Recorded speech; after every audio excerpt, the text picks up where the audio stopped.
What's up, guys? It's Ryan again, doing another Think, Learn, and Be Vulnerable vlog. So I want to talk about some good things. Apparently, I've been a bit of a downer recently. Sorry about that. So, things that I have discovered, rediscovered, enjoyed since I've been quarantined. Witcher 3 Wild Hunt on the PS4. Game that was inspired by the books, which in turn inspired the Netflix series. Great game. In-depth story, awesome, fun gameplay. Geralt is just as crusty and curmudgeonly in this game as he is in the TV series. And this is my first exposure to the Witcher world, and the TV series is great. It's well acted. Henry Cavill is a godsend. He's perfect as Geralt. The world is just so deep and so rich, and there's the books are fantastic. The games are fantastic. This level of depth of character development is very rarely seen, and kudos, absolute kudos to the people who made this game. Nier Automata, another game in a similar vein. Both games are open world games, so you get to explore a large open world. This game involves 3 different androids that are fighting against robots, and sort of the wars between androids and robots. And they were originally sent out, the androids were sent out by humans, and the robots were sent out by aliens. But there's a lot of twists and turns and mysteries behind their backstories and behind the reasons for the war. And then it also makes you ask a lot of questions. What does it mean to be human? What does it mean to be an android? Thoughts, feelings, emotions, souls. Like is that humanity? If these androids have it, are they human? How different are the androids from their human creators? How different are the robots from their alien creators? How different are the robots from the androids? And the ending is just absolutely amazing. And the way that this game connects all the players to each other is absolutely incredible and really, really unique. Nier Automata, highly recommended. Avatar, the complete series. It's on Netflix now too, so you don't need to buy the Blu-rays, but I did it anyway. This was before I knew that it was on Netflix, so incredible show, just incredible show. I can't believe this is just a kid's show. It just blows my mind how good it is. Every character is unique. Every character is flawed. Every character grows. The story goes to a beautiful, beautiful, amazing conclusion. How do we respond when our moralities are tested?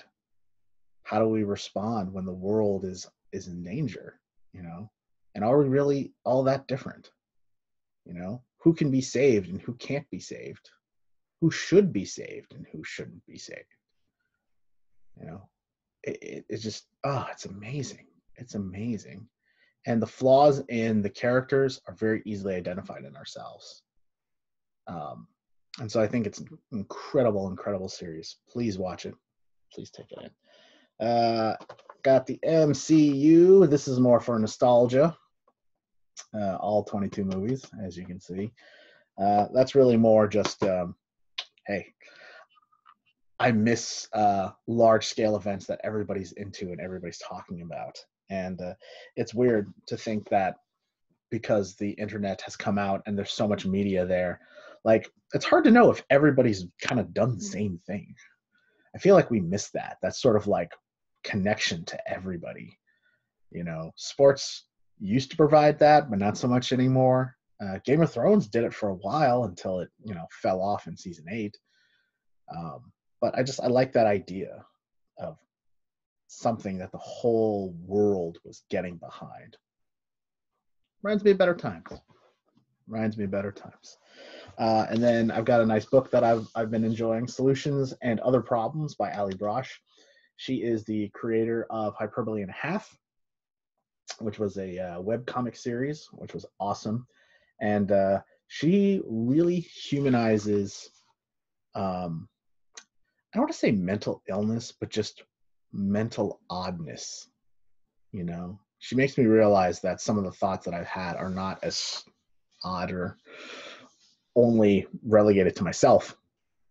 You know, there's a story in there where as a little kid, she stalks another, her like next door neighbor and like breaks into his house and like steals things and puts them in a drawer.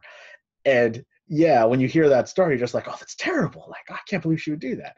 But then you read it and it's so funny and it's so relatable. And she takes you through her train of thought. And you're just like, I can see how we got there.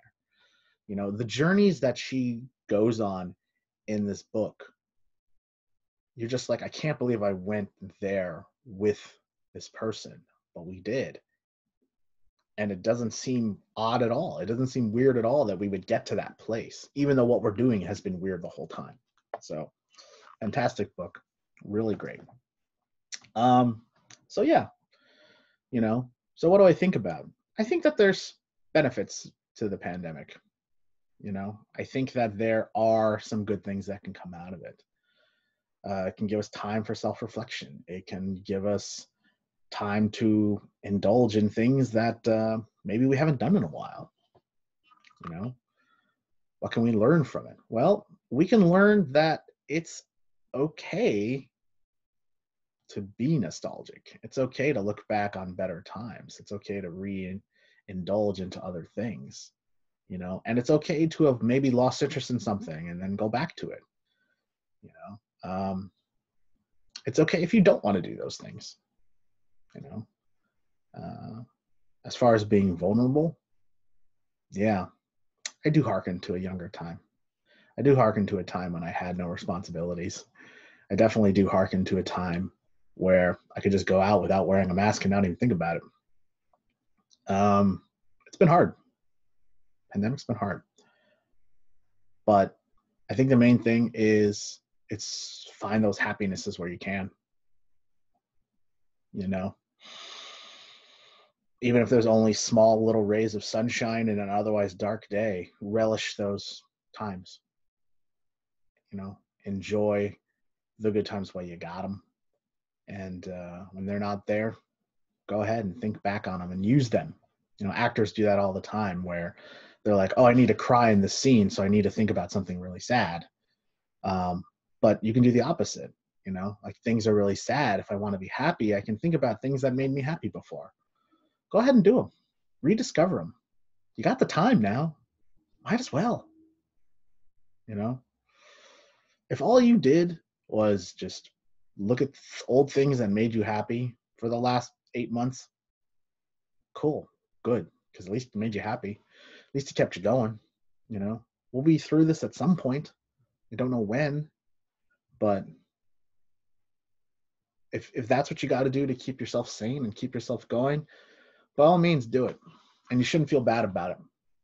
You know, no one should make you feel bad because you just want to feel good for once. Yeah, enjoy yourself while you're there. If you don't stop and smell the roses, if you don't enjoy the ride, what was it all worth? What was the point? You know. Anyway, thank you so much, guys. See you later.